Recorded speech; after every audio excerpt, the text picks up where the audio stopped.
Hey guys, welcome back to TigeraGitana. My name is Abby and today we are going to be doing our weekly chakra healing video. This week I'm going to be using Ms. Cleo's Tarot Power deck, which I love a lot. This is one of my favorite decks, and you can get it on Amazon for like $6.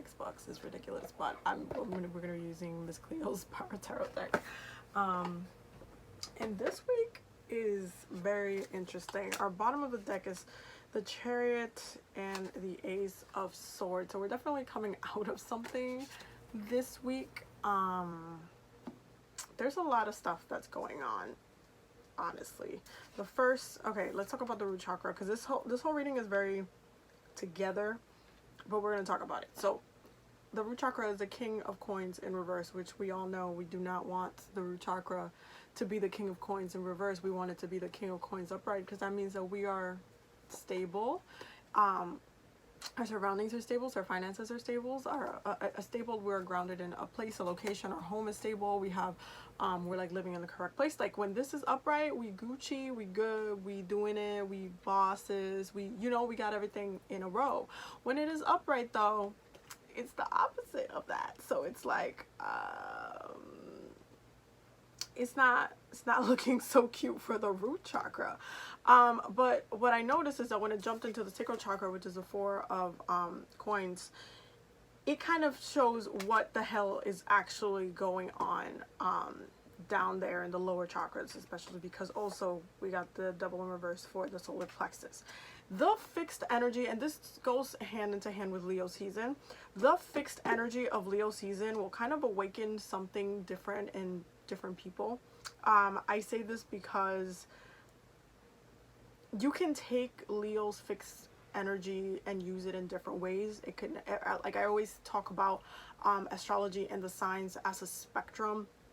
So there is a shadow side to it, there is a lightness to it, there's a positive side to it, there's an in-between to it. But when you start getting into the excessively fixed energy, because there's a way of doing fixed Leo energy properly, like if you're confident, if you're strong, if you feel good about yourself, if you're exuding your light in a way that is just empowering for you and you feel amazing and you're doing your thing and you're rocking it out, that's great. Congratulations, you are then fixed in the positive side of Leo energy. However, when this is kind of like the upside down energy and it's fixed, it just means that you is in the negative side of Leo energy. You're like a little bit more trapped in the toxic parts of your personality, of your ego, because Leo rules the ego. You're stuck in those toxic parts, and those toxic parts are also not allowing you to receive as much as you should be receiving at this point in time in the land of money and success, and what's around you. You're not able to succeed because you are stuck in the fixed energy of what you should not be stuck in. So it's interesting to me because even with the Devil in reverse, this is Capricorn energy, and we know that's cardinal energy. But in reverse, cardinal energy is not really going anywhere. It's very much stuck. And what do Capricorns do when they're being toxic, when they're being not in control? Because this is what this is. When the Devil is in reverse, it's a lack of control. When the Devil is upright, there is a very clear impact of control that's being handled there, because the Devil does take time to control the situation. That's the whole point. There's an upper hand happening. There's something on the side happening. There's something you're not noticing that's happening. And so this means that there's a lot of the things that is almost like this aspect of who you are. You've let it get out of control. You've let it stay in a fixed toxic energy. And then you've let it kind of just not let you be better, not let you be your best self, not let you be your most successful self. It's like there's something about you, your energy, the stuff you've been carrying, the ideas that you've been carrying. There's something there that has been very toxic, and you might know exactly what this is when I bring this up. And this is interesting because this kind of reminds me of a conversation that I had with someone I know who's a Capricorn, and we were just talking about relationships. And it was interesting because they're always a person that needs to be in a relationship. And so when they're not in a relationship, it's always just like, oh my God, why don't I have someone? Literally, like, they just need to have someone there. And it's just like, and I'm saying, like, wait, but do you even know how to be with yourself? Like, do you know, have you gotten comfortable being alone? Like, are you okay being alone? And it just turns into the, no, I'm not okay being alone. I need someone to be there for me. I need somebody to entertain me. I need somebody to love me. I need to, like, all of these things. And it becomes a toxic behavior, because then you're giving up your control, your self-control, into this situation where you need somebody else to give you what you can give yourself. And it's just like you're fixed in that energy, that behavior, where it's been constantly throughout the years. This is what you expect from life. This is what you expect from relationships, from people. So then it just becomes this kind of constant toxicity in your life, where they might not feel like it is, because they just want to be loved. What's wrong with wanting to be loved? But at the same time, when you constantly get from one relationship and it's been 3 weeks and you literally just got out of one, and then you need to be with someone else, you kind of have to pause and question yourself as to why that is, why you can't be alone, why you can't let yourself be loved from you, why you can't be empowered by yourself. Like, why are there so many issues here? So this is kind of what this is really reminding me of, because it's really now highlighting the lack of control you have, because you have given so much power to this one aspect of yourself that maybe you didn't notice is it takes a lot of control from you. So whatever truth that is, definitely needs to do a lot of healing work, a lot of truth diving into this week. This is a very ego healing week. I could definitely see that. So do your best to be gentle with yourself. Some of you might not actually want to address this issue, and I can tell you this because the card in the heart chakra is the Two of Swords. So some of you are really going to be in denial about this. And this might come up in a conversation with someone, like whether it's your friend or something, or a worker, maybe someone you don't even know that well, just kind of bluntly tells you the truth in a way that you just don't want to accept. You're just like, I don't know, like, you know it's true, but then you don't want to accept that it's true. Basically, like, you know they're right, you know what they're saying, like, resonates, you know what they're saying is correct, but then you're just like there's something pushing back on it, because it's like peeling a scab too soon. Like, it's just like you're just trying to hold on to that thing. Yeah, this week is a very ego heavy healing week. Please be gentle with yourselves. The card in the throat chakra is the Queen of Wands. So this is really highlighting how you verbally need to master your journey. Verbally mastering your journey. Because the Queen of Wands, this is also very Oshun energy. Which is very interesting, because she's the goddess of pleasure. So you have, like, Leo season is all about enjoying your best life, living your best life, and all of these different things. So this is very much one of her energies. Through astrology, is one of her energies.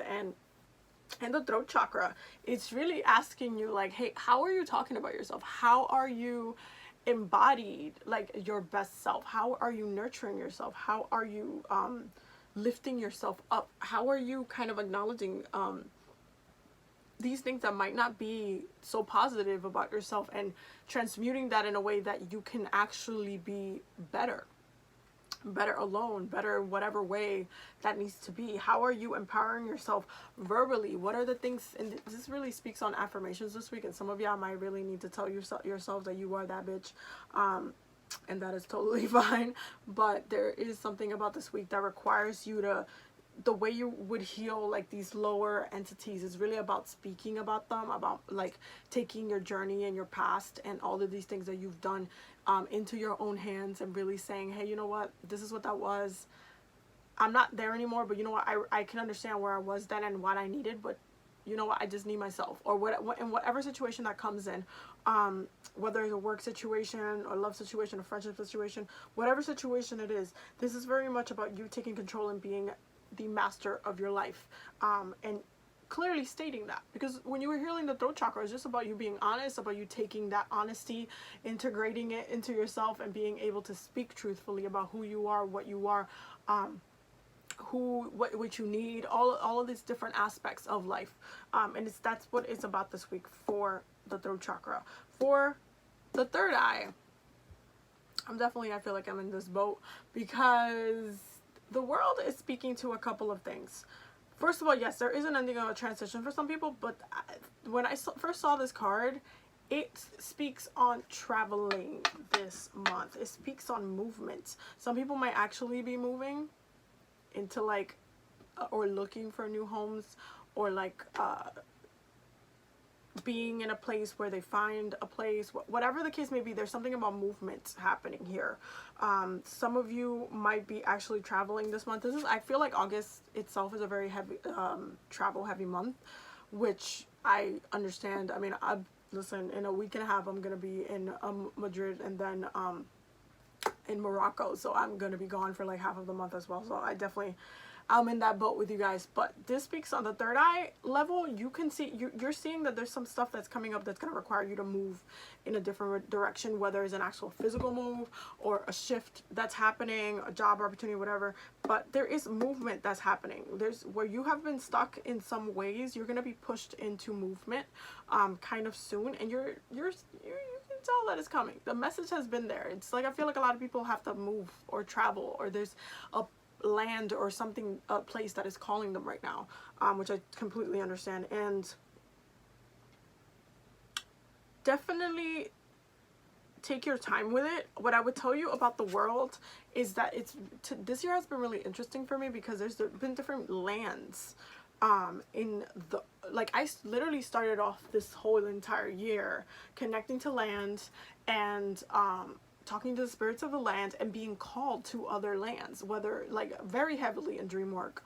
But it's just been coming up a lot for me that there's just been, and you know what, in a way, yes, Jupiter is in Sagittarius and my Jupiter lands in my 5th house, so there's pleasure to be found there, but there's also knowledge to be found there, because you have to remember that Sagittarius is like the sign of higher knowledge. So even though, yes, it's pleasurable and I'm having fun traveling and doing all these things, there's still a lot of spiritual stuff that's happening in those spaces, and I keep getting called to different lands. And it's just that's how my third eye is. That's how this week this is affecting me. Like, it's impacting me in a way that I know that the next couple of trips that I take this year are very impactful and are not for nothing, and I'm being guided to different lands for different reasons.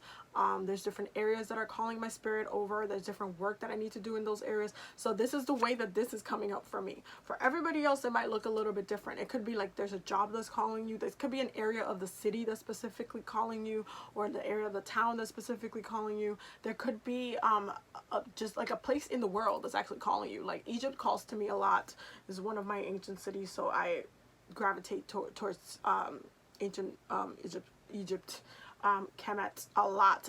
It's a very constant thing. Mexico was calling me a lot this year. There's just been a lot of different connections and different areas and different lands. Like the earth has been calling me, and that's really what this is speaking to. You might actually get called to travel. If you've been getting the message, or like, hey, you have vacation time, you so happen to have vacation time right now, plan a trip for the next, maybe like even September, October, plan a trip. There's some stuff that needs to get done. There's a reason and there's a purpose why this needs to happen. Like, this is in the third eye because you need to move. There's a movement that's happening here. There's a shift that's happening, and you're required to be present in a separate space. So honor that the way you need to honor that. Now, for the crown chakra, you got the moon. So yeah, I know this is a card of Pisces. And it's interesting because the chair is like the underlining of the reading, and this is like Cancer energy. This is kind of like a lot of water stuff going on. But with the moon in the crown chakra, pay attention to your dreams this week. There's something very significant about dreams this week. It might go hand in hand with the third eye, with the world, what I was saying, because you might just be getting messages in through your subconscious, but your intuition is going to come into play heavily this week, in direct connection to your crown space. So you're going to be getting messages in a more spiritual, intuitive, like vision way. If you have been working to develop your clairs, for example, you're gonna start getting tapping into some of those abilities, and kind of it's just gonna come. It's just like, when you go to school, you study something, and then the test comes, you take the test, and then you go into the real world, you get the job, and then you're working in that field. And I know this doesn't happen to everybody, because not everybody works in the damn field that they study, but that's not the point. The point is for the people out there that actually, like, let's say you study to be a doctor, and then you end up, this is your first day at the hospital. This is gonna be like that kind of like test period where you're actually put in the position where you need to react based on what you're getting. So if you've been working a lot on developing your gifts, for example, in the crown chakra, this is going to be a very heavy week to do that spiritual work, to really work hand in hand with your higher self and get those messages and like act on based on what you know. There's a lot of subtleties in this week that are happening. There's a lot of how do I explain it? There's a lot of, honestly, there's a lot of power that's just kind of underlining this whole entire thing. And this is why I'm not surprised that the bottom of the deck is the Chariot and the Ace of Swords, because it's like, this is about movement with power. When you're on the Chariot, you're literally about to go into war. And then when you have the Ace of Swords, this is what you would want to have in that crown chakra space, because the Ace of Swords is pure mental clarity, pure communication with the divine. You're able to just manifest clearly verbally. You're able to just really have yourself and these messages just flow out of nowhere. You can be very creative as well. So there is kind of this just level of, whether you're using the moon this week to creatively kind of create something new, or like, let's say you got a dream and you got an idea for a book or a song or a different, like a modality or something. Like, there's just so much happening in the subconscious mind that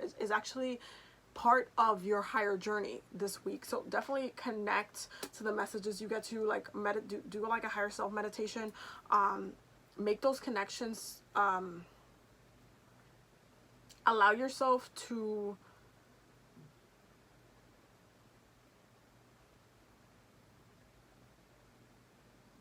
allow yourself to take in the messages that you get, even though you don't understand them. Definitely journal this week. Journal, just journal, and then reflect on what the messages is that's coming in, because there's a lot of different things happening, I feel like, and I feel like for everybody it's gonna look like a little bit different, but there's a lot of different things happening this week, and it's just definitely also work with the moon this week. Like, follow the moon cycles, go through the motions, do the healing work that needs to be done in whatever moon whichever one you're gravitating to. There's just a lot of work. Definitely journal those dreams. Pay attention to key words, phrases, locations, smells. Work with your gifts this week. It's coming up really heavy for this week. Personally, that's just what's coming up. So anyway, this was your reading for this week. I will see you guys in the next couple videos that I'm going to be posting right after this. Don't forget to subscribe. Also, check out my Patreon. We're doing a lot of work over there, and I'm going to be posting the next class on the clairs very, very soon.